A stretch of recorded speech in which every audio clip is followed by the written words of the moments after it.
So I was hiking with my little brother. We were hiking in the Golan Heights. And in 9 a.m. they called me, Itai, you need to come right now to the unit. I serve in a special unit. I did a lot of training, almost 2 years of training. And now I'm still active reserve. And I thought, okay, it's gonna be something that we do regularly. And they said like, Itai, you need to be here like now, it's something bad, open the news. And I like, okay, something is weird. And I didn't see anyone in the trail as well. So I opened my phone, it was the first time I opened my phone, and I saw like terrible things. I saw horrible videos of soldiers being murdered, of people being murdered and raped. And I thought it all was propaganda and fakes that Hamas published. But very fast I understood that it's not. And I just ran to my unit. It's 2.5 hours drive. And we soldiered up and everything, and we went down to the field the next day. And on that day, we decided, all of our teammates, that we're not gonna occupy ourselves with the thoughts or see any more videos of that because it's terrifying, and we're just going to put in our heart the will to fight to our country and to the love of each other. That's what we did, and that's made us stronger. Because before that, we were devastating and we were full of hate. And that's not the way to work. And we changed that. In the 11th, we were on our way to a mission. On the way there, we had a problem with one of our vehicles. So we divided to half team and half team. So 12 of us continued to a bomb shelter to wait to the other force that should join us in like 20 minutes, something like that, so we can continue our mission. It was next to the Kim. It's inside of Israel. It's after 5 days of fighting, and we didn't thought it was safe, but they did tell us there's nothing there. No terrorists, of course. So when we got there, we were 12, and we opened perimeter across on the bomb shelter. It's a Apta bomb shelter. And after 3 minutes that we are there, 8 Nukhba terrorists opened fire at us from like 10 meters away. Like they had a ambush. They had a very good equipment, a very good gear, and they knew what they were doing. We know what we're doing as well, thank God. What happened that on the first burst of fire that they opened at us, they took out 6 of our teammates, my best friends. At the time, I didn't know it was 6. I just see a lot of people getting injured. You don't know who is dead, you don't know who is alive. And you just see a bit of a chaos. And in that, I understood that I have to take action. So I waited for like half a second and just listened to where the fire is coming from. And understood that if this is the bomb shelter, it's all around the bomb shelter, and I'm standing here. And I see everyone is running inside the bomb shelter. And in my head, it's like, oh my God, you can't do that. Because then they throw a grenade inside and it's all over. So I stayed outside of the bomb shelter, like on the entrance, and I started fighting with the terrorists. And I took one down, that he was shooting my friend, and then I took another down. And from the 8, I didn't know back then, but my friend that got killed fighting, like in the first burst, he took out another 2 of them in the back of the bomb shelter, like in the other side of the bomb shelter. And another one took another one. And so that left us with three terrorists, but you hear them all over you. You hear them fighting with your friends. And everyone inside, some of them outside, like unfortunately the ones that died. And you just want to keep everyone safe because you know that your teammates, your friends, your best friend, taking care of your friends inside of bomb shelter. It's 3 meters on 3 meters, that's all. It's not a huge place. And you know that you have to give them their time to put their bandage on so the bleeding will stop while they're still under fire, and give them the time to go back to the fight. Did you see the terrorists with your own eyes? Yes, I saw one from 4 meters and one from 1 meter. So the second one, after I shoot the first one, he started shooting at me, and before he got to me, I put a bullet in his head, like 4 meters away from me. What I thought in that moment, I felt all of my life, all my 25 years of living, just going into one dot, that it's now. I felt like now is the time that I need to fight for my life. I fight before, I didn't do anything like that, but I did fight before, and this time it was different because they had the upper hand. They were more than us after they took 6 of us out, and they had all the advantages, and I knew that now I need to feel clear, and I need to give my friends the time because they know how to fight. They're amazing. And after that, they saved my life. I'm gonna tell you later. And that's what ran into my brain. I needed to be focused. I needed to be smarter than them. And that's what I did. I tricked them and I changed positions. And I took 2 out. And after they looked that I took 2 of them out, they started throwing grenades at me. I managed to dodge 2 of the grenades. And the third one I just didn't see because of all the dust and stuff like that. And exploded in front of me, less than 3 meters away. The death range is 8 meters. Yeah. So it exploded right in front of me, and like I wasn't shocked. I just remembered, oh my God, something happened. I didn't feel anything, and I managed to fall into the bomb shelter, so I'll be safe. And I remember I'm just lying there, and in my brain what's running is like, I can't believe I let down my friends. I hope I gave them enough time. I hope they are fighting, because all I see is the ground, and I can't move, and I can't breathe, and I'm just thinking, okay, Itai, now you need to get up.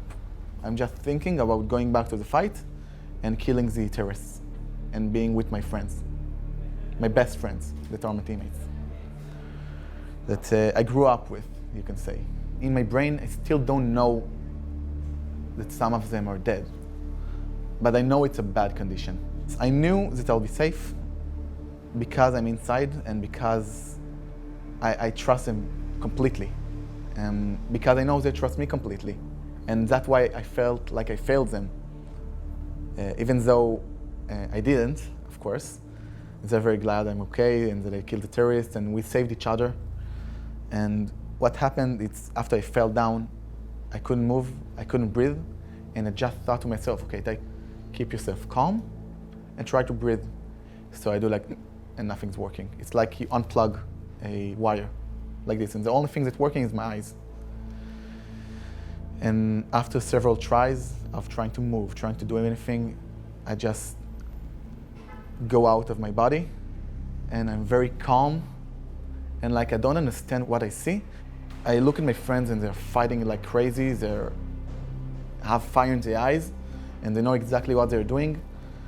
And I see a body lying, and like, okay, whose body is that? And then I'm looking and like going closer, and I say it's my body. And like, oh my God.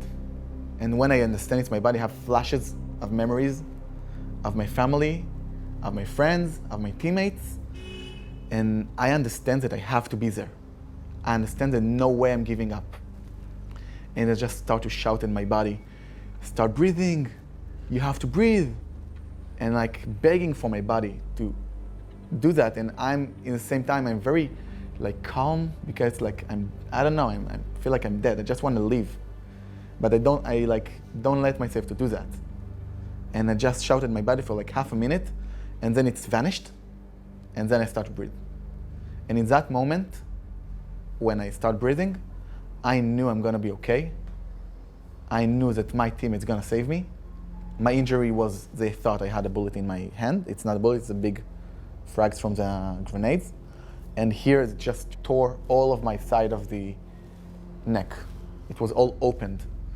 And it just was bleeding out very, very bad. I couldn't breathe. And in that moment, I don't know, I think I decided to continue living. And I didn't care about that. The first thing I did, my hand didn't work. This hand worked. I took back the gun and I went back to cover. I was sitting, I set myself, and I went back to cover. And always I did like this because my head was falling and I couldn't move it.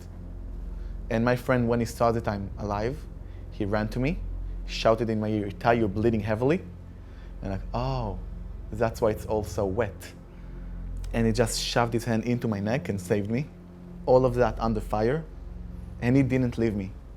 He was there, and he was amazing, and all of my friends, they were amazing. And after like 7 minutes of that, the other half of the team came, and they took out the other terrorists that were still throwing grenades and shooting at us. I was injured after like 3 or 4 minutes. The other half of the team came after 7 minutes, and it all took 51 minutes. Out of 12, 8 of us were injured, and he just did it perfectly. He put us down in the way that you need to. He put tourniquet on each one that needed. He lined us up in the way, like how severe, and that's how they evacuated us. I had a severe injury, and the people that took me were my friends from the unit that was specialized is in evacuation and health, like giving medical care in the field. And they looked at me and they were shocked. And I remember I looked at them and I was like, so happy, because I remembered that I was dead. And now I'm there and I'm with my best friends and they're hugging me and they're with me. And I know, back then, I know I'm gonna be okay, because I feel that there's no other way. I'm thinking about different things. The first one is my friends, the ones that are with me there, that I'm fighting with, my teammates. The other thing is my family, that I feel like I'm letting them down, that I'm going to die, and I promise them that I'm not gonna die. And the third thing is that I need to continue fighting the next day, because we have a job to do for the country. Horrible things happened, and we need to continue our work. And my teammates, the day after this horrible thing happened, they continued. And in that day, I lost 3 of our best fighters that saved us. And now, what I think, now I'm talking to you, I'm doing rehabilitation, and what's in my brain all the time, in the back of my head, I need to continue fighting how I can. Not only for me, not only for the country, but for my friends that died there, for me. And I need to give them back all of my life. And we need to be happy, and we need to smile, and we need to love for them, even though it's hard. I'm a mother, and all I can think about when you're telling me the story is about your mother. So, when I was evacuated, I was sharp. It was every breath, it was I need to conquer it, like, and then again, and I said, just another one, just another time to breathe, like this. And I said to myself, I'm not letting go. I'm not letting go. I had my chance, and I'm not letting it go. And when I got to the hospital, I remember 20 doctors standing up on me, like I'm lying on the bed, and just looking at me. And one of them just shut everyone up and said, this is how we save this kid. And he started to say, we're going to take skin from his leg. We're going to do like this. We're going to pull up. We're going to close this and these things. And before that, after he did that, I shouted to them, I need to talk to my mom. Because I knew I'm in a bad condition. I knew I may not get out of it, but I need my mom to hear me that I'm okay. So one of the social workers that was there dialed to my mom, and she talked to her, and she said, Itai wants to talk to you. And they're like, hey Ma, how are you? in a regular voice. I don't know how I managed, but I did it in a regular voice, and I told her, Ima, I was injured, but I'm okay. I have something in my arm. They're gonna take it out now, and I'm gonna call you after the surgery. We want to do it good. We want to bring love and bring life to this world, and not death and structure. We're strong because we always rebuild, we always put effort in stuff that are not only military stuff. Like, I'm a student for law. That's what I'm doing, And they call me when they need me, and I do it with a lot of love because I know it helps the country. And I'm not doing it because I hate the other side. And tell me about the moment that you saw your parents and your family. I hugged them. They were terrified. I looked at their faces like, and I knew that all I need to do is to smile and to tell them that I'm okay. I didn't look like this. It was much bigger, and I had like another face here, like tubes going out of my body and inside, and like a lot of monitors and stuff like that because I was in really bad condition. But I knew that I'm okay, and I knew that I had the most crazy experience in my life. And in that day when I decided to continue living, I knew that I need to do good in the world, and that's what I'm gonna do.